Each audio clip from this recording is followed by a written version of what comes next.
Live from the campus of Penn State University, this is PSN News. It's Wednesday, October 26th. We have all you need to know about a recent death of a former Penn State football player, as well as details on legal troubles facing Central Pennsylvania. We also have more on health advisements from national medical experts, along with your entertainment, sports, and weather updates. Stay tuned.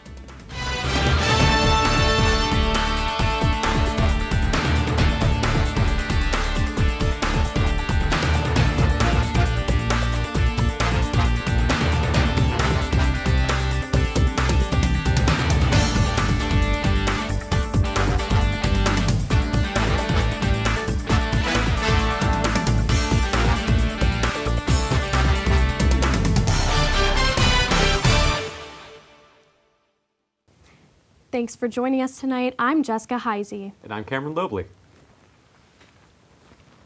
Former Penn State linebacker Baji died on Saturday morning from pancreatic cancer. Baji was 34 years old and is survived by his wife Molly and 3 children. The 2010 graduate was a part-time starter and key backup for Penn State. He confirmed his cancer diagnosis in early October over social media after he had been hospitalized for over 2 weeks. Family and friends expect funeral and celebration of life services to be held in Lebanon, PA. Details are expected to be announced shortly. As Election Day stands less than 3 weeks away here in Pennsylvania, a Latino civil rights group is suing York County's Board of Elections for a failure to provide Spanish-language voting services. The lawsuit was filed by nonprofit group CASA, and they're citing the lack of Spanish materials and assistance as a violation of the Voting Rights Act. CASA has argued that within York County's Puerto Rican population of nearly 15,000, many have trouble reading and understanding English. The lawsuit is requesting that the Board of Elections integrate Spanish-language ballots and education material to better remove English-only barriers for Puerto Rican voters and prospective voters. Oral arguments for the lawsuit will begin this Friday in Harrisburg. This past Monday, Penn State canceled Uncensored America's Stand Back and Stand By event at University Park an hour before the event was supposed to begin. University Park Police made this call due to, quote, escalating violence from counter-protesters at the event. Field reporter Olivia Ostnamer has more details from the scene. Take a look. I'm Primetime 99 Alex Stein. This is the future of America. We're screwed. These people are on 10 different antidepressants. These people are mentally insane. Look, this is the future. If this is our future, we are fudged. Addressing the crowd was Alex Stein, one of the speakers invited by the Penn State organization Uncensored America.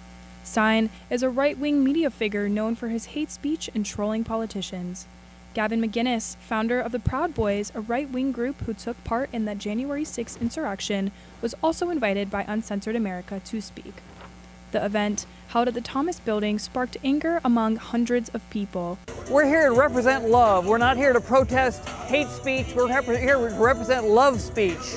The protest lasted approximately an hour and a half. As you can see right behind me, we have the hundreds of protesters here at Penn State, including Penn State students and the Penn State community, yelling at those walking into Thomas right now to view this presentation. As violence escalated between the protesters and supporter of Stein and McInnes, Penn State announced in a mass text that the event was canceled with, quote, protesters at speaking event asked to disperse, event canceled, unquote. Ahead of the cancellation of the event, protesters and myself reporting on the scene were maced by alleged Proud Boy members dressed in all black. Dozens of crowd control horses were stationed around the area, and riot police with eyewear surrounded the crowd. Penn State has garnered criticism across the nation for allowing this event to take place on campus. However, others argue in favor of the First Amendment that allows these types of speeches to take place.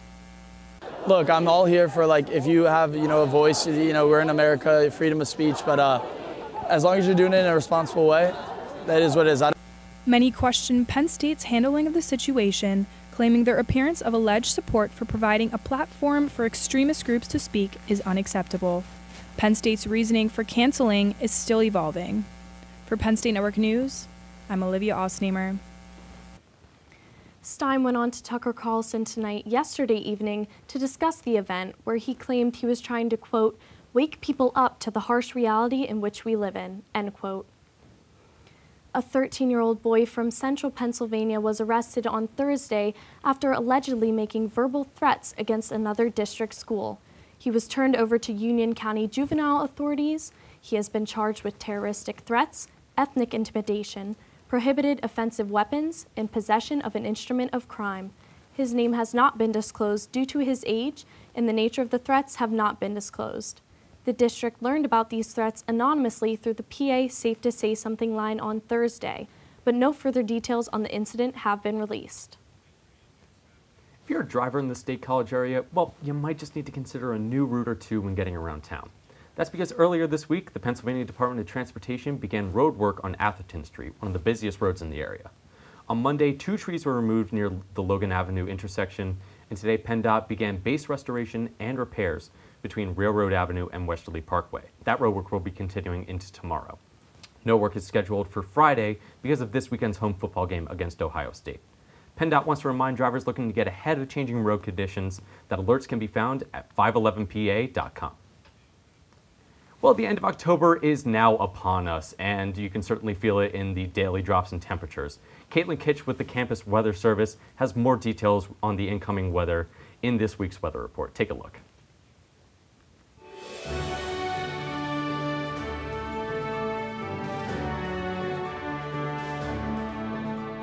From the students of Penn State Meteorology, here is your Penn State Campus Weather Service forecast.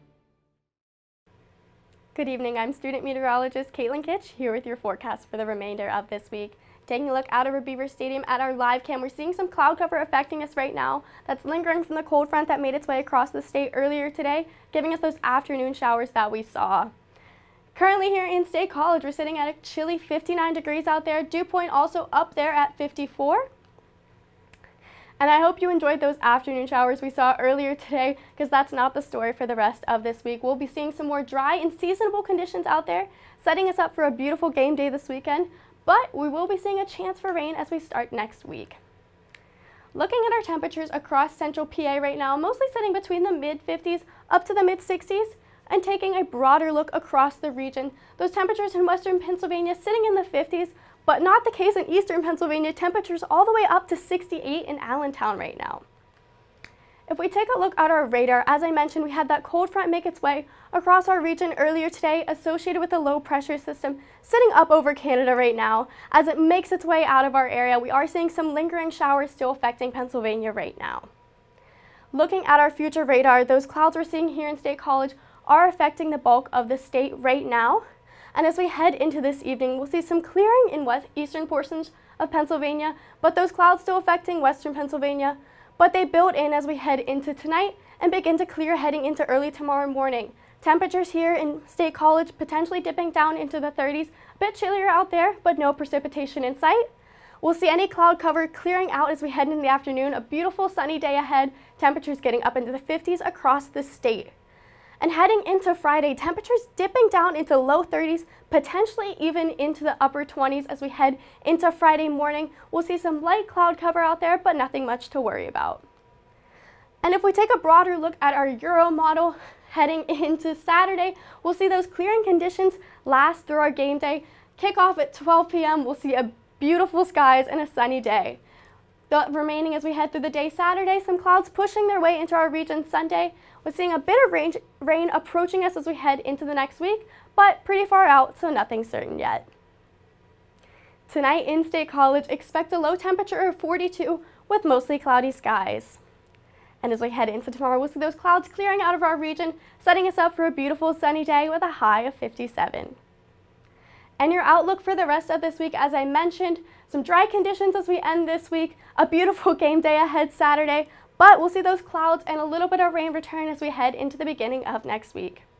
I'm student meteorologist Caitlin Kitch. Have a great evening.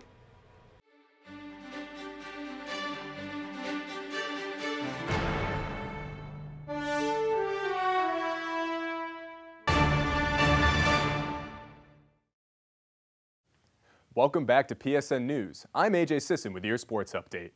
The unranked St. Thomas Tommies came into town this past weekend to take on the number 18 ranked Penn State men's ice hockey team, only to be swept by the Lions in 2 matches. The Tommies couldn't handle the high-octane Penn State offense in Game 1, as they allowed 3 goals within 70 seconds during the second period, granting the Lions a 6-2 victory. Friday night boasted a much more even matchup as St. Thomas kept the match close, but just lost Game 2 at a score of 2-3. Penn State coach Guy Godowski said the biggest takeaway from this game is this team finds ways to win in hard situations, and that mentality will go a long way in succeeding this season. Penn State will begin Big Ten play this Friday and Saturday in Madison to face the 2-4 Wisconsin Badgers. The number 12 ranked women's ice hockey team is solidifying the term Hockey Valley as they also swept their 2-game weekend matchup against the unranked Franklin Pierce Ravens at home. The Lions owned 6 unique goal scorers in Sunday's 6-0 win. Junior Kiera Zanin scored 2 to complete the sweep in their 4-1 victory. However, Penn State defense is what carried this weekend. Franklin Thomas attempted just 26 shots and only scored 1 goal for the entire weekend. Penn State improves to 5-4-1 on the season and will travel to Missouri to take on the Lindenwood Lions this Friday and Saturday. Looking to the NFL, the Chicago Bears traveled to Foxborough to face the New England Patriots for Monday Night Football. The Bears took the dub 33-14. Bailey Zappi is slowly starting to take the starting job from Mac Jones after scoring back-to-back touchdowns to give the Patriots a 14-10 lead early in the second quarter. However, Justin Fields and the Bears answered Zappi back and reclaimed the lead at 20-14 and never looked back. Bears kicker Cairo Santos went 4 for 4 on field goals, and the defense secured 4 takeaways in their upset over New England. New England will travel to East Rutherford on Sunday for a division matchup against the Jets, and Chicago will head to Dallas and take on the Cowboys on Sunday. Both games will start at 1 p.m. That's all for your sports update. After the break, Anna Meyer has the latest updates from the entertainment world. Stay tuned. Welcome back to PSN News. I'm Anna Meyer with your entertainment update. Comedian Kevin Hart will be making a guest appearance in the Bryce Jordan Center this Thursday at 8 p.m. Hart will be performing a comedy set as part of his Reality Check tour. Tickets are selling out fast and range from $45 all the way to over $1,000. Parking at the Bryce Jordan Center is already sold out, so if you didn't snag a spot, you can check out parking spots and parking garages on campus and downtown State College for this event. Speaking of the Bryce Jordan Center, another major event is returning to Happy Valley. The BJC's Twitter account announced Monday that it will be hosting the Winter Jam on February 24th, 2023.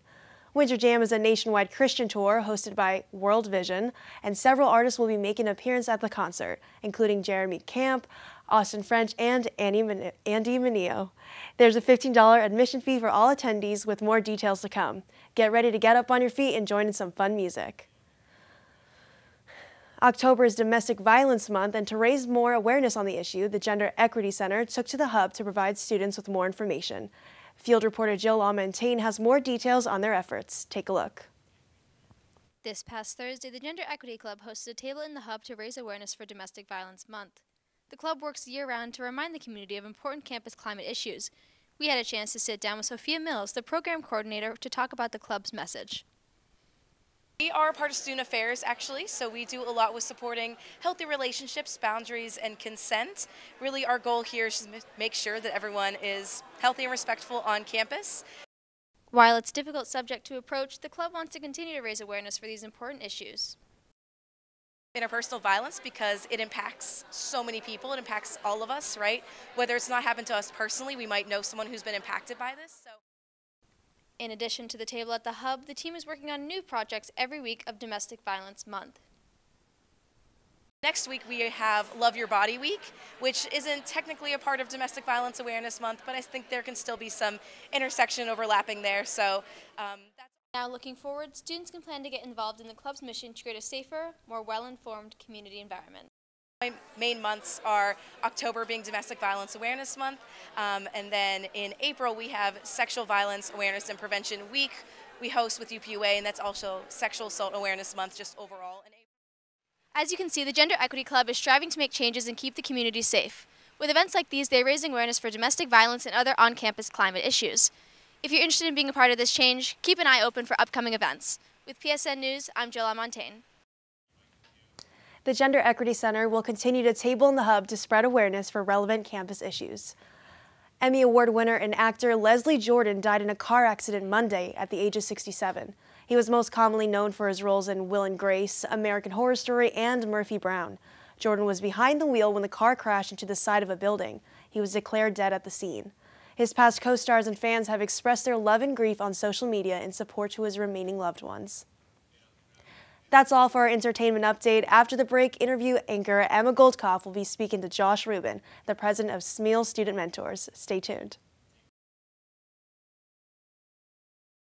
Hello and welcome back to PSN News. I'm Emma Goldkopf, and alongside me tonight is the president of SMEAL Student Mentors, Josh Rubin. Thanks so much for coming in tonight, Josh. Thanks for having me, Emma. So to get us started, can you tell me a little bit about what SMEAL Student Mentors is and what its goal is? Sure. So SMEAL Student Mentors is an organization that consists of second, third, and fourth year students who serve as mentors for first year students entering the SMEAL College of Business. So our main goal and mission is for our mentors to be these first year students' first friend on campus. So they're a resource. They can answer questions about academics, so classes, major advice, or questions just about Penn State in general, like clubs, organizations, and also college. The transition is definitely difficult, but having someone who's experienced that before and had great success in it is a fantastic opportunity. So that's what we try and provide. Awesome. And what are some of the events that you hold for these first years to help get them acclimated to college and to the SMEAL College? Sure. So there's a bunch of events throughout the year that we put on. Our first flagship event is Fall College Day, and that's the day before the classes start in the fall semester. And all the first year students come to the Eisenhower Auditorium. Myself, the VP of SMEAL Student Mentors, shout out Jill Wagner. We give a bunch of tips, tricks, advice to the students. Also, the dean, Charles Whiteman, comes, speaks, a bunch of other associate deans and advisors speak to the mentors, and then they break out into different buildings and they get to meet their mentors, the SMEAL Student Mentors, for the first time and really kick off that relationship. Also, we put on events throughout the semester like resume reviews, snack and schedule where they could get advice about scheduling classes, and also we have a bunch of different professional development and networking events. Firms such as EY, Deloitte this semester where they come in, they can network and get that practice early on in their college career. Awesome. And you mentioned the vice president. So as the president, what is your role with all of this? Sure. So taking a step back, I started as a SMEAL student mentor my first year. I had 9 first-year students who I mentored during COVID. Was difficult, but definitely loved the experience, loved the organization, and wanted to continue on. So my sophomore year, I became treasurer and training recruitment director, where I managed the organization's budget, and I also spearheaded the recruitment and training process. Wanted to continue, love the organization, love the people and the mission. Went out for president, became president, and I work with a great group of the board of directors, which we call BOD, and also our faculty advisor, shout out Ala.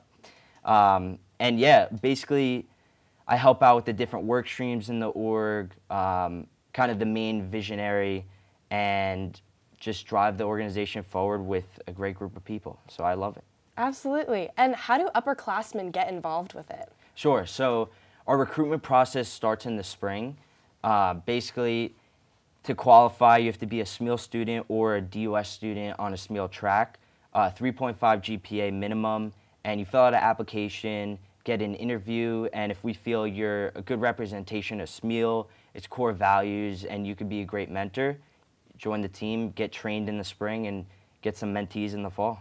Perfect.